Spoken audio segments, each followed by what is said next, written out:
Have you ever been with your camera in a situation where you thought, wow, I would really love to capture how dynamic the motion in this image is? Say you're watching a sport game and someone is moving really quickly, and you thought, wow, I'd really like to get that blur in just the right way. Just not too much blur, but not too little. I want to show this motion. Well, this is all a part of something that photographers call capturing motion. And capturing motion is something that is kind of takes a little bit of experience to know how to do. Anyone can take a blurry image, but taking a blurry image that captures just what you want is really kind of a little bit of the art of photography. So in order to understand this, like we've talked about in a lot of other lessons, you need to understand the technical side of what creates motion blur, and you also need to understand the artistic side, so what you exactly want to achieve.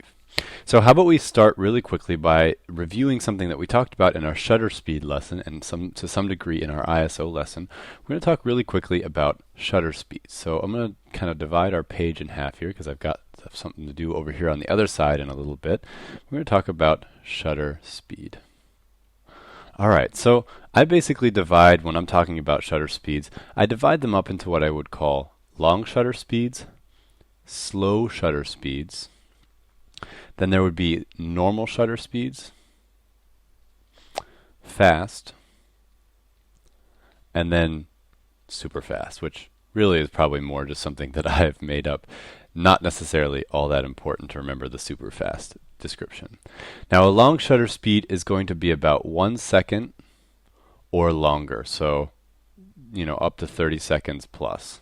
So you're going to have here, when you're talking about a shutter speed of 1 second, that's like 1 second right there. So that's quite a long time. A lot can happen in 1 second when you're taking a photograph.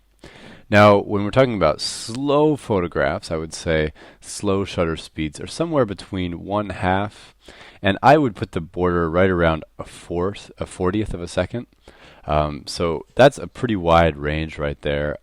It could be probably a little slower and it could probably be a little faster, but that's probably maybe a good kind of standard set of slow shutter speeds where you can get lots of motion blur. Starting around a 1/50th of a second or maybe a 60th of a second, the shutter speed sort of starts to get high enough that you can actually kind of do something with it. So I would call that sort of an average shutter speed. And I would run average normal shutter speeds up to about 125th of a second, depending on the usage.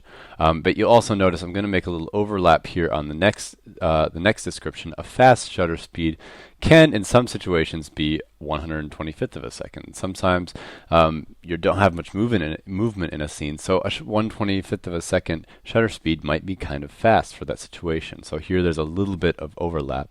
And then I would take those fast shutter speeds up to 1,000th of a second, which is sort of the old standard. 1,000th of a second was sort of the upper limit among a lot of cameras for a very long time until very recently, really, until the last 2 decades or so, where camera speeds have just really increased a lot. And now I would call those other shutter speeds, the ones that are sort of new, I would call them super fast, and those are just 1/1000th plus, and they go up nowadays even in consumer cameras up past 8,000. You even see faster than 8,000th of a second now in some consumer cameras, which is pretty darn amazing. Alright, so that's our review of your shutter speeds. I really encourage you to go check out our shutter speed lesson if you are a little rusty on that. We talk a little bit more in depth about what shutter speeds can capture what. Now, when you want to go capture that blur in your image and you want to create a sort of a cool blurry effect in your images, you need to kind of make some considerations. You're sitting there with your camera and you've got the situation happening in front of you and you think, okay, here are the 3 things I need to think about in order to capture this correctly, or in order to know how to capture this correctly. So we've got 1, 2, and 3. First of all, you're going to want to think of the speed of your subject. So we talk about this in the shutter speed lesson a little bit. A slow shutter speed is really going to be able to capture certain types of motion, where some motion is too slow to be captured. With that, you need a long exposure. Some things are too fast, so you need a little bit higher of an exposure. A really quickly moving car might blur with a very fast shutter speed, whereas a person who is walking might just blur with a slow shutter speed. So you just kind of need to consider exactly what shutter speed is best suited for the thing that you're doing, and you can do that by looking it up online or going and checking out our shutter speed lesson. You also want to consider your distance.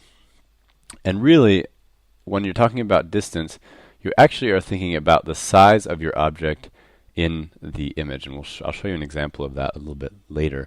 But the smaller the image, the slower your shutter speed is going to need to be. So the smaller your object is in the image, the slower your shutter speed is going to need to be to capture that motion, because they're not making very much motion through the scene or through across your pixels inside your computer on your inside your camera on your sensor. So that is another thing. And the last question that you want to ask yourself, number 3, is how much motion do you want to convey? So how would I write that? Let's see. I'm just going to write motion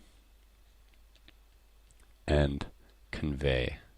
So how much do you want it to blur is basically the question that you want to ask. How much do you want that person to be, or that object to be, completely sort of blurred out, or do you want them to be just a little bit there? That's something you need to know, and that also will determine how and which one of these shutter speeds you select.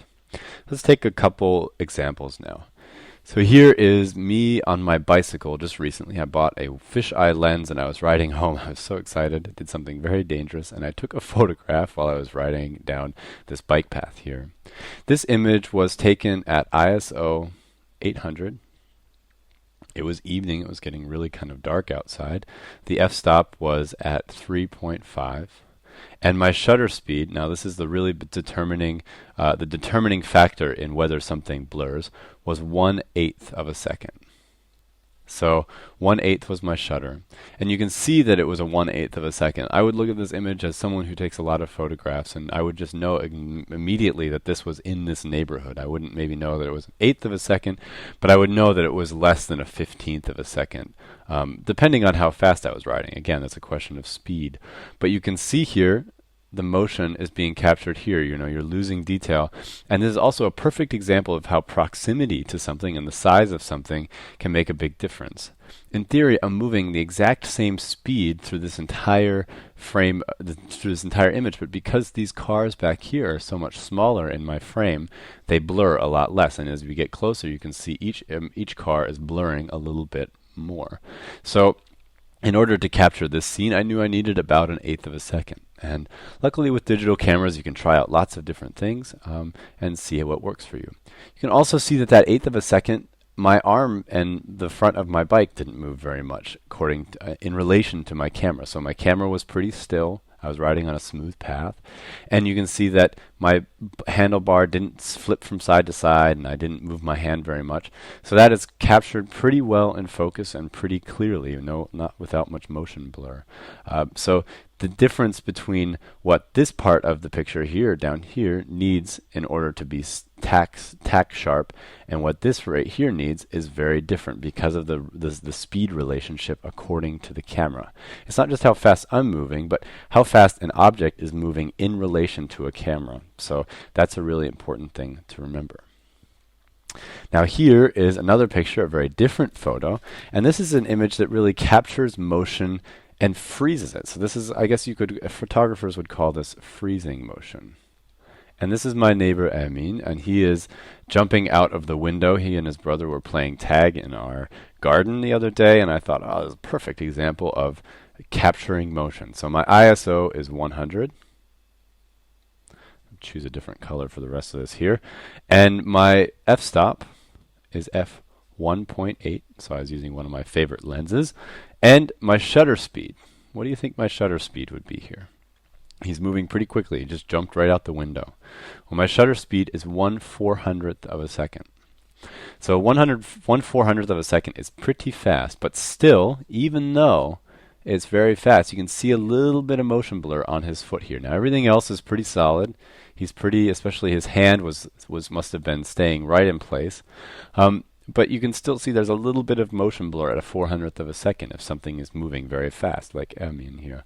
But you can see the wall and everything else is totally in focus and sharp. So it makes a very big difference. Shutter speed can make a big difference. Can you imagine maybe what this image would look like at maybe 1/30th of a second?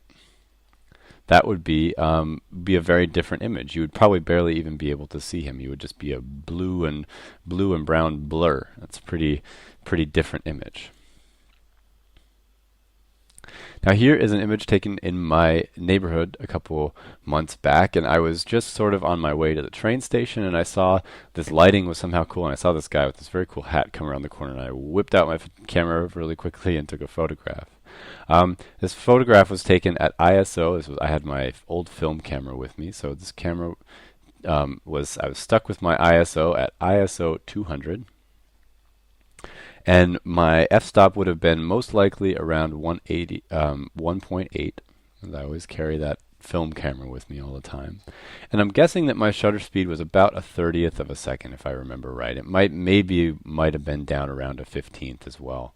And this is, again, an important detail. You can see here the distance from me to this subject is pretty far. He's pretty far away, but you can see here the motion blur of his leg, the motion blur up here. You can see his foot is very stable, very sturdy. That's not moving right now because it's stuck on the ground, and he's pivoting over it. But this part right here, this foot is moving, and his body is kind of reaching over to his right. And so you can see here that is the motion that I've captured. And this is an amount of blur that I really like because it makes this man kind of unidentifiable. He's sort of hard to see, but you see his shape. He's not overly blurred or under blurred, I think, for this situation. It's not the most amazing photo, but it's a nice photo of the train station that I always go to. All right, and here is another example of two photos that aren't amazing, but they do capture sort of blur and about at the same time or speed. And this photo to the left here is ISO 400, taken at f2.8, and my shutter speed was a 15th of a second. And I really need to get better at picking good colors for the backgrounds here. 1/15th of a second. And so you can see here that someone can move pretty far in a 15th of a second. Again, I'm about the same distance as I was from the guy in the train station. But you can see here again, the foot that's on the ground is pretty stable. Everything else is sort of in motion. You can see these people back here might be moving, but because they're so far away, it's a little harder to catch that motion blur. And you can see everything else in the background is pretty stable because I held the camera very, very steady. Over here to the right is a very different story. This is at a museum, and I was shooting at ISO 200. It was in a memorial for the Holocaust. My f-stop was at 1.8, and my friend here, Ingrid, is walking into the door of this memorial room, and I took the photo at about a quarter of a second. I also just happened to shake my hand when I was taking the photograph, so the camera moved a little bit, and you can see that here on every detail is just a little bit off, and I may have even been a little out of focus now that I look at it. But what I like about this is the motion of her hand right here and the motion of her leg and her head. These are all really interesting. I think the door is also, you can see the door bends here at the bottom. Right there, it bends, and that's just the door moving in the image. Actually, the door wasn't really bent like that. So this is just a way of capturing motion that's a little bit more artistic. It's definitely not like my favorite photograph, but I like the colors and I like the motion of it, and it's a impactful memory. It was a very impactful place that we were at. So I would definitely, if I were you, try out everything. Try out a 15th of a second. Try out a quarter of a second. See what the difference is when you do that sort of thing. Now here, if you want to do something interesting, you can also try to capture your foreground in focus and get the background blurred. So in a lot of the photos so far, it's been the subjects that's been blurring. This is a photo from a telescope lab somewhere in California, and it's a long exposure where they put the camera on the body of this telescope, and the top was then moved around, and you can see the background then blurred. So this is the background blurring. You can see the desert back there where they're up in the mountains of, I think, of California. And so that's another thing that you have at your disposal. You can choose also to blur the background and not necessarily the thing that's in focus. So you want to find a shutter speed that says, okay, this thing in the foreground will be solid, it will be sharp, it will be in focus, and the background will be blurred. What do I need to do that? So in order for that to happen, the camera has to move with the subject, or the subject has to stay and the background has to move. So you want to think about that. Background blur. All right, so that was your lesson about capturing motion blur and using blur as a tool in your composition. You can check out more lessons here at allversity.org.